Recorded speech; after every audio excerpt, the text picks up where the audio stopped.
வணக்கம் மக்களே, சற்றுமுன் கிடைத்த தகவல் ஒன்றை பார்க்க போகிறோம். அதிமுகவில் ஜெயலலிதாவை தாக்கி பேசிய அண்ணாமலை அதிமுக கட்சியில் திடீர் பரபரப்பு. இந்த ஒரு தகவலை பற்றி தான் நாம் பார்க்க போகிறோம். தகவலை பார்ப்பதற்கு முன்னதாக நீங்கள் நம்மளுடைய சேனலுக்கு புதிய பார்வையாளர்களாக இருந்தீங்கன்னா மறக்காமல் நம்மளுடைய சேனலை சப்ஸ்கிரைப் செய்து வைத்துக் கொள்ளுங்கள் மக்களே. தற்சமயம் வரைக்கும், அதாவது சமீபத்தில் செய்தியாளர்களை சந்தித்து பேசிய தமிழக பாஜக தலைவர் அண்ணாமலை அவர்கள் முன்னாள் முதல்வர் ஜெயலலிதாவின் மறைவுக்கு பிறகு தமிழ்நாட்டில் ஏற்பட்ட வெற்றி தடத்தை பார்த்திங்கன்னா பாஜகவை பார்த்திங்கன்னா நிரூபிக்கிறார் அப்படின்றத சொல்லப்படுகிறது. அதாவது என்னவென்றால், இந்த தேர்தலில் இரட்டை இலக்கு வாக்கு சதவீதத்தை பெற்று தமிழகத்தில் 3வது பெரிய கட்சியாக பாஜக உருவெடுக்கும் என்றும், அதிமுக இந்துவா சித்தாந்தத்தில் இருக்கும் அதாவது ஒரு மிகப்பெரிய செல்வத்தை பார்த்திங்கன்னா பாஜகவிற்கு அந்த வாய்ப்பு கிடைத்திருக்கிறது. மேலும் 2014ஆம் ஆண்டு முன்வரை இந்து வாக்காளர்களின் இயல்பான தேர்வு அதிமுகவாகத்தான் இருந்தது. ஜெயலலிதா தனது இந்து அடையாளத்தை வெளிப்படையாக காட்டினார். அதாவது அயோத்திய ராமர் கோயில் கட்டியதற்கு ஆதரவு தெரிவிப்பதற்கு மதமற்ற தடை சட்டத்தை அமல்படுத்தியதற்கு நாடெல்லாம் முதல் அரசியல்வாதிகள் நின்றார்கள். ஆனால் 2016இல் ஜெயலலிதா மறைவுக்கு பிறகு அதிமுக இந்துவா அடையாளத்தில் இருந்து விலகிவிட்டது. தமிழ்நாட்டில் கோயில்களை காக்கும் கட்சியில் மக்கள் தேர்ந்தெடுக்கிறார்கள். ஏனென்றால் அது இயல்பாகவே பாஜகவாகத்தான் இருக்கும் அப்படின்றத 2024 மோடி ஆட்சியில் வந்தது. ஜெயலலிதா மறைந்து ஆகிய காரணங்களால் தமிழகத்தில் பாஜக பெரிய இடத்தை பிடித்தது என்றும் கூறியிருக்கிறார். அண்ணாமலை அவர்கள் இந்த பேச்சுக்கு அதிமுக தலைவர்கள் கண்டனம் தெரிவித்து வருகின்றனர். குறிப்பாக முன்னாள் அமைச்சர் ஜெயக்குமார், மறைந்த முன்னாள் ஜெயலலிதா சாதி மதங்களுக்கு அப்பாற்பட்டவர், இந்து, இஸ்லாம், கிறிஸ்துவ உள்ளிட்ட மற்ற மதங்களுக்கு பொதுவானவர் என்றும் அவர் திகழ்த்தி வருகிறார். அது மட்டுமில்லாமல் அனைத்து மதத்தினரையும் சமமாக மதித்தவர். பாபர் மசூதி இடிக்கப்பட்ட போதும் நாட்டில் பல மாநிலங்களில் வன்முறை சம்பவங்கள் நடைபெற்றது.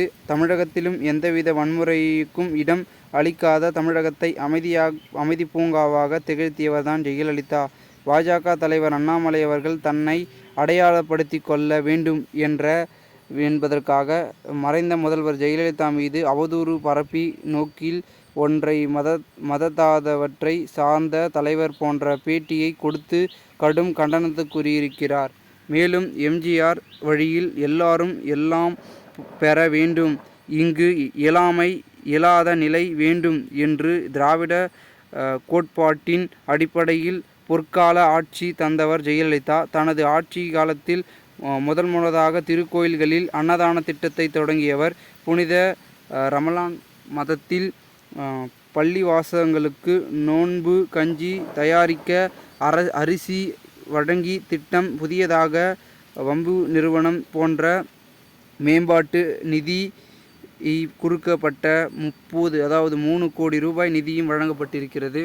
இதனால் பெரும் விதத்தில் தனது ஆட்சி காலத்தில் கிறிஸ்தவர்களின் புனித ஸ்தலம் ஜெருசலம் என்று வருவதற்கு அரசு நிதி உதவி அளிக்க திட்டமும் ஆரம்பித்தார். மறைந்த முதல்வர் ஜெயலலிதா அனைத்து மதங்களுக்கும் சார்ந்த மக்கள் பாதுகாப்பில் அவர்களின் நம்பிக்கையும் மதத்திற்கும் போற்றலுக்கும் எவ்வித சமரசத்துக்கும் இடமின்றி உறுதியாக நின்றார் என்றும், மேலும் தமிழக அரசியலில் உள்ளவரை அனைத்து மக்களுக்கும் பொதுவான தலைவராகவும் ஜெயலலிதாவின் நெடும் புகழ் அவ்வண்ணமே நிலைத்து நிற்கும்.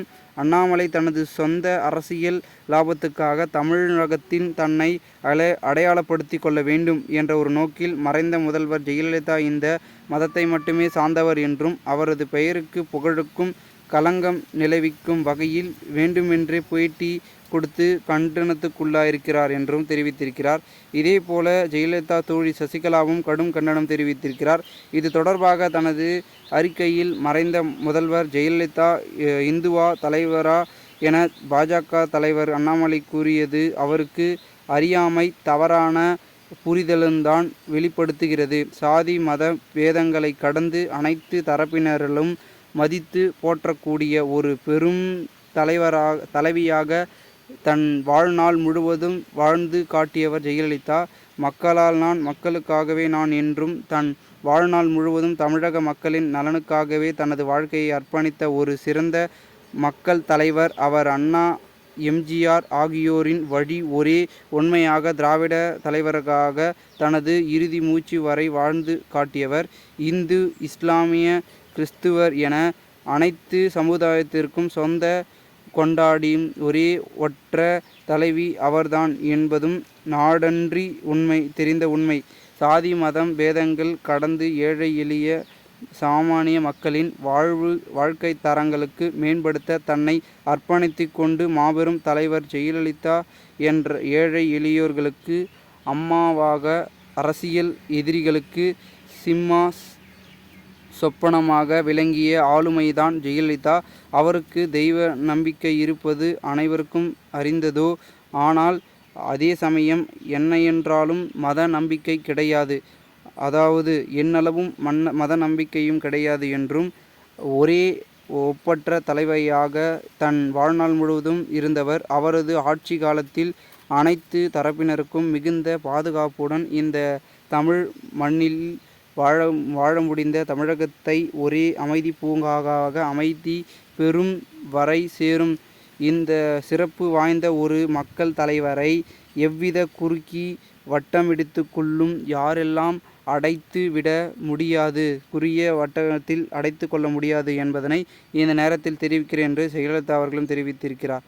மேலும் இந்த ஒரு தகவல் பெரும் சர்ச்சையாகவே பேசப்பட்டு கொண்டிருக்கும் நிலையில் பெரும் பரபரப்பாகவும் பார்க்கப்படுகிறது. பொறுத்திருந்து பார்க்கலாம் என்ன நடக்கிறது என்பதை. மேலும் இந்த ஒரு தகவலை குறித்த பொதுமக்கள் உங்களுடைய கருத்துக்களை கூறுங்கள். நன்றி, வணக்கம்.